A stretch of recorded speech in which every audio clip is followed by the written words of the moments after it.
जो कहने के फेक खबर के हवाले से वो अफवाहें हैं कि वो खान साहब से कोई मिलने जा रहा है। पीपी 18 से आपने इलेक्शन लड़ा, मौलाना फजलुर रहमान साहब का और कहले अली अमीन गंडापुर के खान साहब के पास बड़े बड़े पढ़े लिखे बड़े बड़े डिसेंट लोग हैं। ये मियां शहबाज शरीफ के ग्रुप के हैं। ग्रुपिंग वो पीटीआई से निकले, हमने पीटीआई की एक पेशन गोई की और वो पूरी भी हुई को एक बड़ा लीडर कहले के अवाम के सामने पेश करना चाहते।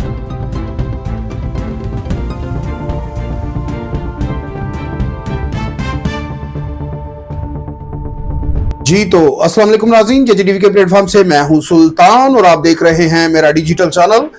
नाज़रीन, जैसा कि आपको मालूम है 8 फरवरी इलेक्शनों की डेट के बाद जो मुल्क पाकिस्तान में कह लें कि जो इस वक्त की जो मौजूदा सूरत हाल है, इसी के ऊपर आज हम बात करेंगे। हमारे साथ हैं सफदर हुसैन साई साहब और आज जिस मौजू के ऊपर हम बात करना चाह रहे हैं वो नाज़रीन, जैसा कि आपको मालूम है कि पाकिस्तान में एक शख्स आता है 21 अक्टूबर को जिसका नाम था मियां मोहम्मद नवाज शरीफ। पूरी तैयारी के साथ हर जलसे हर जुलूस में हमने देखा कि जो नारे थे वो यही लगते थे कि वजीर आजम नवाज शरीफ, वजीर आजम नवाज शरीफ।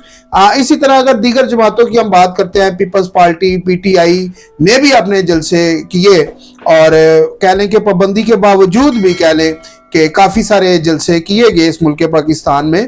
तो जो कह लें कि बिलावल भुट्टो साहब की जो हमने तकारीर सुनी, तो उस तकरीर में एक बात की जाती थी बिलावल साहब की जानिब से, वो ये थी कि अगर बिलावल साहब ने कहा खुदा ना खास्ता मुझे मैंडेट कम मिला तो मैं वजीर आजम ना बन पाया, तो मुझे अगर इत्तेहाद करना पड़ा मुस्लिम लीग नून के साथ, तो उसमें से मैं चूज करूंगा जनाब जो वजीर आजम होगा जनाब शहबाज शरीफ। तो उन्होंने कहा मैं नवाज शरीफ साहब के साथ कभी भी इत्तेहाद नहीं करूंगा।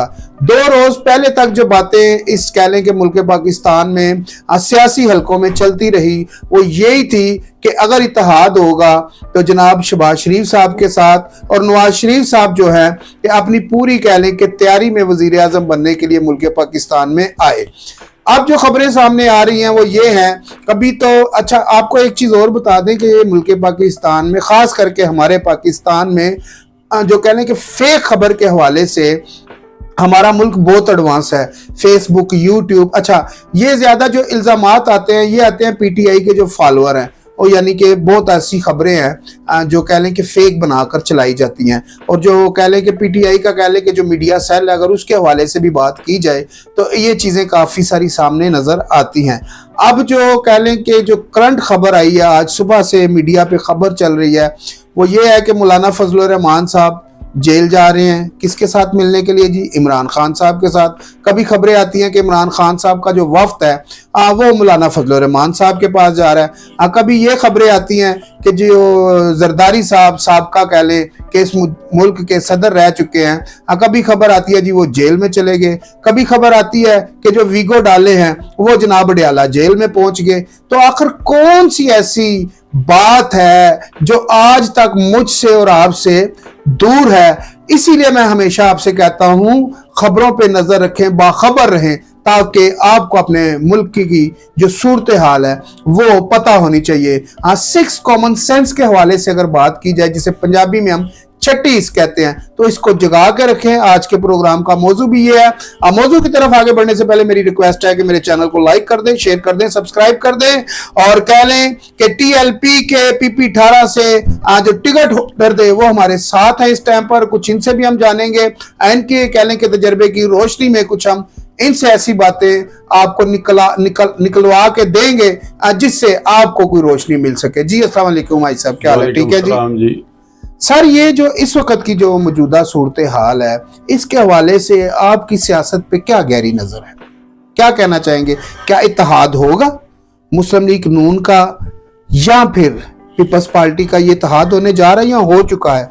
वैसे तो हमने अपने हर व्लॉग में ये बात बताई है कि पीडीएम पार्ट 2 बनने जा रही है, बल्कि बन चुकी है। आपका क्या राय क्या है?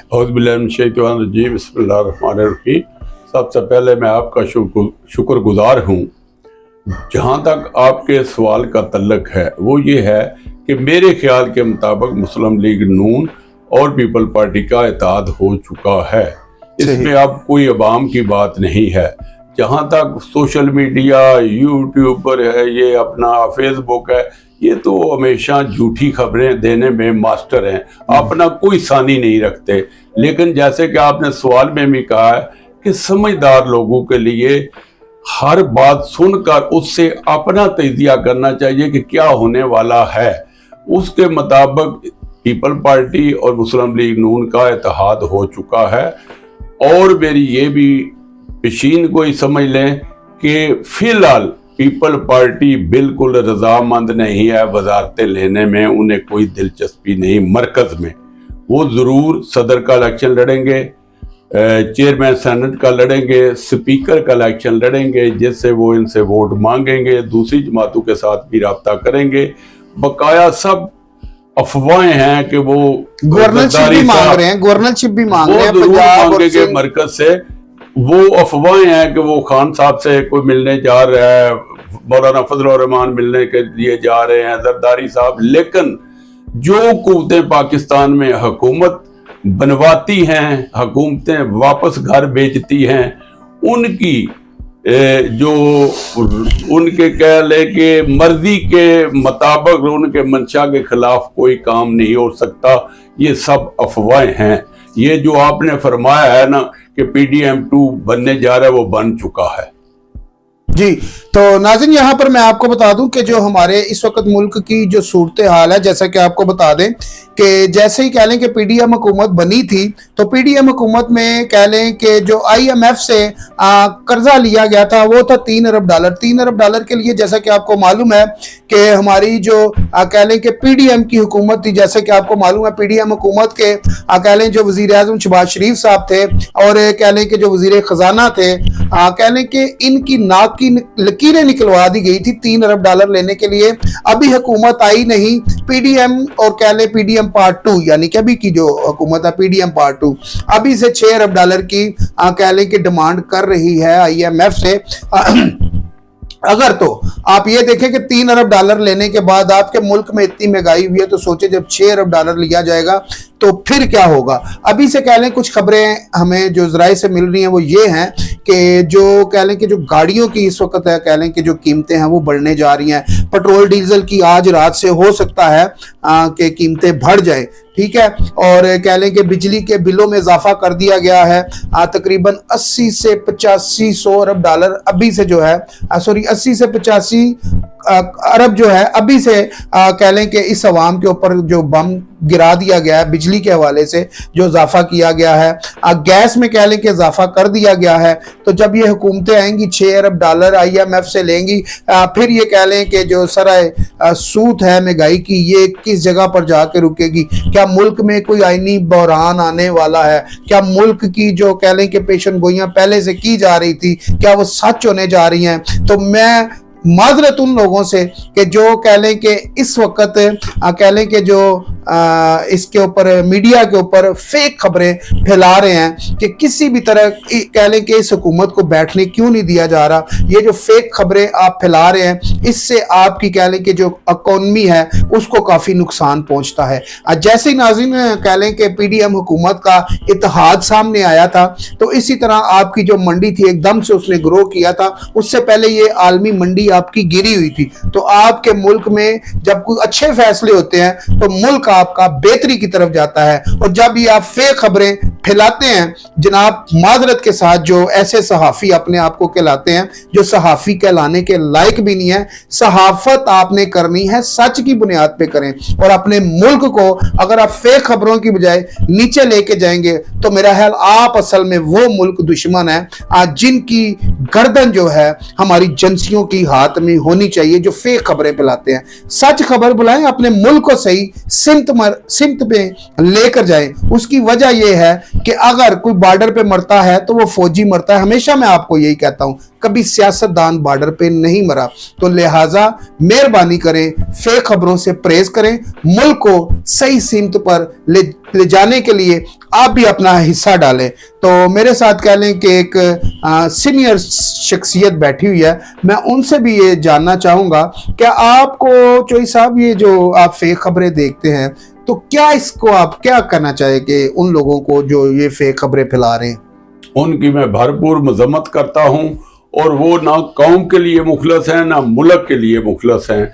उन लोगों का ही किरदार है जिसकी वजह से तमाम हमारी स्टॉक एक्सचेंज गिर जाती है, मुल्क में महंगाई का तूफान जो है वो आ जाता है। इनमें फेक खबरें फैलाने वालों का बहुत बड़ा हाथ है।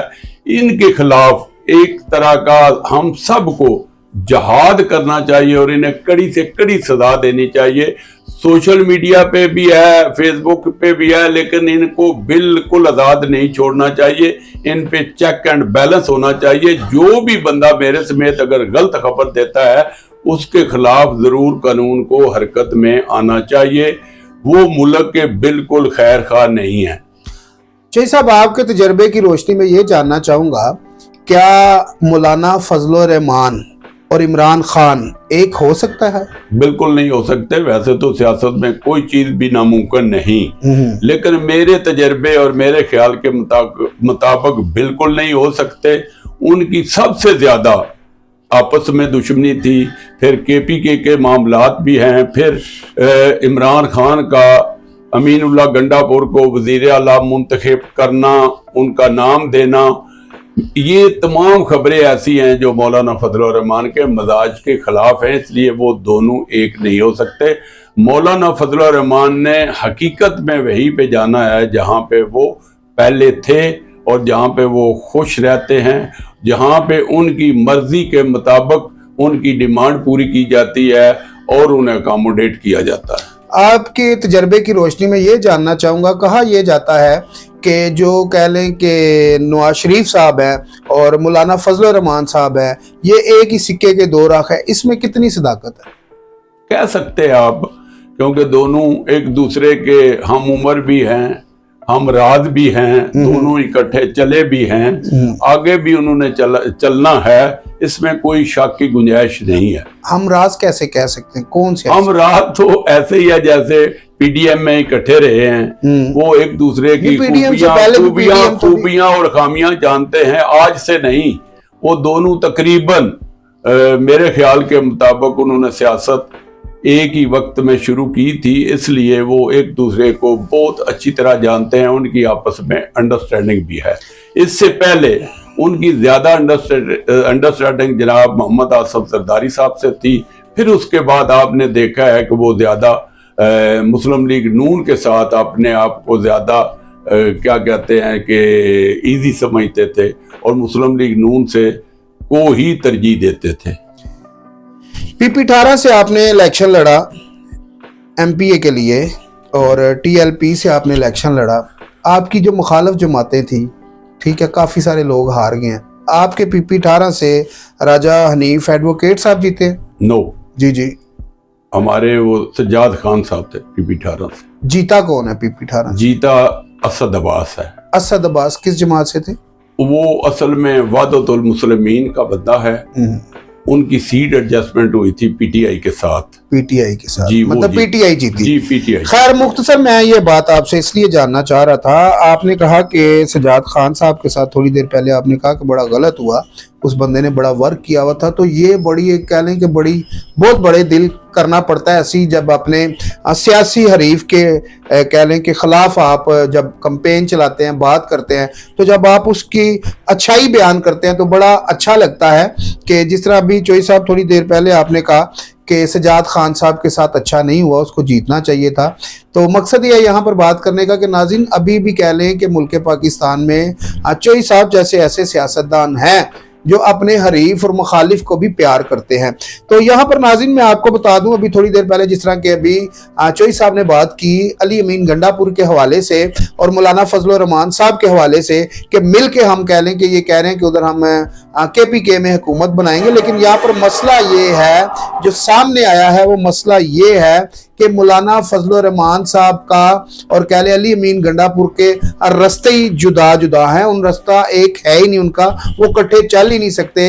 और ये जो फेक खबरें फैलाई जा रही हैं, ये जो जिस तरह के अभी थोड़े दिन पहले ये बात हो रही थी कि इमरान खान साहब को वो लोग चाहिए जो उनके मजाज के मुताबिक हैं। जिस तरह के शेर अफजल मरवत साहब जो है कि उनका एक कह लें कि एक फिक्रा जो बड़ा मशहूर हुआ है, ये तो सारा बढ़ गया और यानी कि ऐसे लोग जो हैं खान साहब पसंद करते हैं, जो हाला ला ला ला ला तो ये वो तो ऐसी जो नारे लगा सके, और कह लें कि अली मीन गंडापुर भी उनमें से एक है। जिस तरह कि आपको मालूम होगा कि जब इस्लामाबाद में इमरान खान साहब ने धरना दिया हुआ था तो इनकी जब गाड़ी की तलाशी हुई अली मीन गंडापुर की, तो उसमें से शराब की बोतलें और दीगर ऐसी चीजें निकली थी। आज इसको बाद में ये डिक्लेयर करने की कोशिश की गई कि ये शहद की बोतलें थी। वाह जी वाह, शहद भी ऐसा होता है, शहद खा के लोग मजे में होते हैं। ये ऐसा शहद था कि जो पी के लोग नशे में भी हो जाते हैं। खैर, फिर उसके बाद आपने देखा होगा इस्लामाबाद की सड़कों पे अली मीन गंडापुर की दौड़ें, और फिर उसके बाद कह लें कि पीछे इस्लामाबाद पुलिस की भी दौड़े। और नाज़रीन, यहाँ पर मैं आपको बता दूं कि एक आजकल जो हम देखना चाहते हैं, चोई साहब भी एक कह लें कि एक वक्त गुजारा हुआ है, एक तजर्बे की उनकी रोशनी में बात करना चाहूँगा कि मेरे भी बच्चे हैं, चोई साहब के भी बच्चे हैं, हमेशा आपके भी बच्चे हैं, मुझे पता है।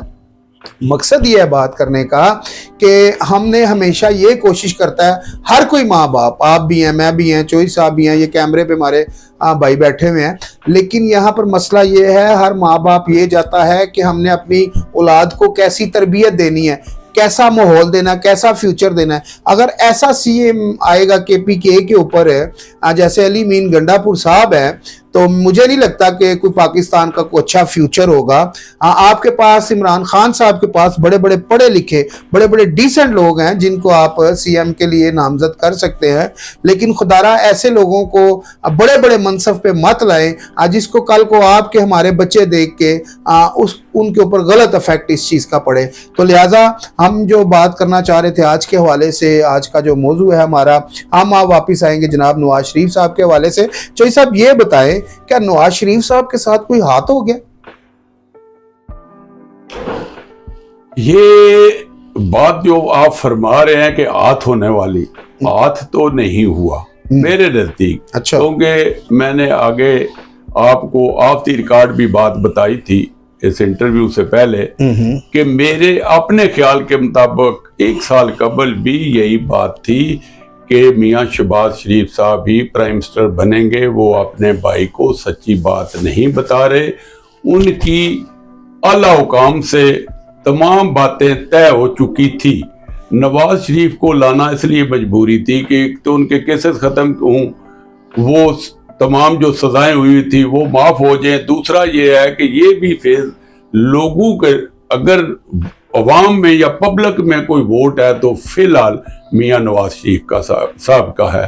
शहबाज शरीफ साहब का पब्लिक में कोई वोट नहीं। हाँ, उनका दोनों भाइयों का अलग-अलग ग्रुप जरूर हैं जो बने हुए हैं। जैसे आप कह सकते हैं कि रावलपिंडी में आजकल चौधरी निसार अली खां किसी जमाने में बेताज बादशाह होते थे, आजकल बेताज बादशाह मोहम्मद हनीफ अब्बासी साहब हैं, जिनको मियां शहबाज शरीफ ग्रुप के साथ जोड़ा जाता है कि ये मियां शहबाज शरीफ के ग्रुप के हैं। ग्रुपिंग अभी भी है, इसमें कोई शक नहीं। 2-4 लोगों का हारना भी इस बात की दलील है। मियां जवेद लतीफ साहब आ रहे हैं, खुरम दस्तगीर आ रहे हैं, राना सनाउल्लाह खां आ रहे हैं, आबद शेर अली आ रहे हैं। ये मियां नवाज शरीफ ग्रुप थे। पहले तो मियां नवाज शरीफ ग्रुप को टिकटों में भी नजरअंदाज किया गया, उस रेशो से उन्हें अकोमोडेट नहीं किया गया जिस रेशो से मियां शहबाज शरीफ ग्रुप को अकोमोडेट किया गया है टिकटों के दौरान। अब हाथ इसलिए नहीं कह सकते कि वो दोनों भाई हैं, सक्के भाई हैं। तो मियां नवाज शरीफ की आखिरी ख्वाहिश यही थी कि किसी ना किसी तरीके से मेरा कोई जानशीन मुकर्रर हो जाए। उनके बेटे चूंकि कारोबारी हैं, सियासत से दूर हैं, तो उन्होंने अपनी बेटी को मरियम नवाज शरीफ को मुतारफ करा दिया है। वो सीएम पंजाब के लिए उनका नाम जा चुका है, तकरीबन क्लियर हो चुका है। तो वो चाहते हैं, मेरी बात दीगर हलकों में ये भी कहा जाता है कि जो मरियम शरीफ साहबा, मरियम नवाज शरीफ साहबा जो है, इनके बारे में ये कहा जाता है कि अगर उन्हीं ने आना है, मरियम साहबा ने आना है, तो उससे ज्यादा जो पार्टी के लिए खिदमत है वो शहबाज शरीफ साहब की है। ज्यादातर लोग ये कहते हैं कि अगर मरियम नवाज साहबा आती हैं तो उससे ज्यादा खिदमत तो जो है शहबाज शरीफ साहब की है। यहाँ पर नाज़रीन आपसे एक बात शेयर कर दूं मैं, वो ये है कि जिस तरह के आपने देखा होगा कि फैसल वारदा साहब बड़े बड़े पेशन गोइयां उनने की और वो पूरी भी हुई। ठीक है, जब से वो पीटीआई से निकले हमने पीटीआई की एक एक पेशन गोई की और वो पूरी भी हुई। यहाँ पर मकसद यह बात करने का कि मैंने कल भी ये कहा था कि शेख रशीद साहब ने कह लें कि काफ़ी सारी पेशन गोइयाँ की, कभी भी इतनी पूरी नहीं हुई। लेकिन शेख साहब की आपको नहीं लगता ये पेशन गोई पूरी हो रही है कि नून में से शीन निकलेगी? क्या शीन निकल आई है? मैं नहीं शेख रशीद साहब की बात से ना कल इत्तेफाक था ना आज नहीं, मैं वैसे कह रहा हूँ नून से शीन निकल आई है। अगर शीन निकलती तो शीन फिर अकेले इलेक्शन लड़ती, मियां नवाज शरीफ का कंधा इस्तेमाल ना करती। असल में अगर वोट है तो मियां नवाज शरीफ साहब का है, इसमें कोई शक नहीं कि मियां नवाज शरीफ साहब बीमारी की वजह से इतने एक्टिव नहीं हैं जितने वो पहले होते थे। अब मियां नवाज शरीफ की शदीद ख्वाहिश थी कि मेरी बेटी जो है पीएम बने, लेकिन अभी वो नातजर्बाकार हैं। जैसे बिलावल भुट्टो साहब आप किसी बात के साथ कह लें कि हम इत्तेफाक भी करते हैं। उसकी वजह यह है कि कह लें कि जब भी मियां साहब और मरियम साहबा जब भी कह लें कि किसी जलसे पे गए हैं तो अमूमन आपने देखा होगा कि जो बड़ा लीडर होता है वो कह लें कि स्पीच एंड पे करता है। और अब आपने देखा होगा जितनी भी कह लें कि जलसे हुए हैं उसमें नवाज शरीफ साहब ने पहले तकरीर की है और मरियम शरीफ साहबा ने बाद में तकरीर की है। तो इसका मतलब है कि मियाँ साहब जो हैं अपनी कह लें कि बेटी को एक बड़ा लीडर कह लें कि अवाम के सामने पेश करना चाह रहे थे। जी चोई साहब, वो ये है कि एक बड़ी मशहूर मिसल है, शायद आपकी नजरों से ना गुजरी हो, आपने ना पढ़ी हो। एक मरासी था, उसे सजाए मौत हो गई। तो जो पूछते हैं ना सजाए मौत के वो बंदे को कि आपकी आखिरी ख्वाहिश क्या है, तो वो कहता है कि उसने कहा कि मुझे माफ कर दें। इसी तरह मियां नवाज शरीफ साहब की आखिरी ख्वाहिश ये है कि मेरी बेटी पीएम पाकिस्तान बने। अब उन्होंने पंजाब के लिए इसलिए मुंतखब किया है कि वो तजर्बा नहीं, वो मैं मिसाल दिया कि आखिरी ख्वाहिश। कोई और भी मिसाल दे सकते थे? वो मेरे लिए काबिल एहतराम है। पाकिस्तान के 3 दफा वज़ीर आज़म रह चुके हैं। मैं ऐसी बात नहीं करता इखलाक से गिरी हुई। मैंने मिसाल दिया कि उनकी आखिरी ख्वाहिश अब ये है कि वो उम्र के इस हिस्से में है कि मेरी बेटी कल मुस्लिम लीग की भी क़यादत करे और कल वो आइंदा मुस्तकबिल में पीएम बने। इसीलिए उन्होंने चीफ मिनिस्टर बनाया है कि वो तजर्बा कार हो जाएंगी और कल वो पीएम की आगे जो 2 बंदे हैं, आगे 2029 में जो इलेक्शन होगा वो मरियम नवाज बामुकाबला बिलावल भुट्टो होगा। ये मेरी बात याद रखे आज से। हाँ, बनना किसने, ये तो मुकद्दर की बातें हैं। 5 साल बाद कौन जिएगा, कौन मरेगा, कौन होगा नहीं। बहरहाल उनकी मैं दोनों वालदैन की ख्वाहिश का आपको बता रहा हूं कि आगे, इसलिए कि उनकी उम्र भी अभी ये दोनों की है। तो इमरान खान साहब सबसे मकबूल तरीन लीडर बनकर उभरे हैं, लेकिन उनकी उम्र राउंड अबाउट 70 प्लस है। तो 5 साल बाद वो 80 के करीब हो जाएंगे। तो इसलिए मुस्तकबिल जो है इन दोनों का है। मुस्लिम लीग नून के लिए मरियम नवाज शरीफ और पीपल पार्टी के लिए बिलावल भुट्टो का। तो कल को इमरान खान साहब भी अपने बच्चों को मैदान में उतार दे। खैर टाइम लगेगा। इसी के साथ वक्त की कमी के कहने के होने के बाद वजूद जो है हमने आपसे बात की, लेकिन चोई साहब से आपकी मुलाकात होती रहेगी। इनके तजर्बे की रोशनी में आपको भी तजर्बा इनसे जो भी होगा आपको कह लें कि अच्छी अच्छी बातें इनसे निकलवाएंगे और आप तक पहुंचाएंगे इनके तजर्बे की रोशनी में। जाते जाते नाज़रीन एक बात आपसे जो शेयर करता जाऊं वो ये है कि जो पीडीएम पार्ट 2 बनने जा रही है या बन चुकी है, कह लें कि मुल्क की बेहतरी के लिए आप भी दुआ गो रहे, हम भी दुआ गो हैं। अल्लाह पाक इस मुल्क को अपनी हिफ्ज़ो मान और अपनी पनाह में रखे। इसी के साथ मुझे और चोई साहब को इजाज़त दीजिए। मिलते हैं अगली वीडियो में। अल्लाह हाफिज़। खुदा।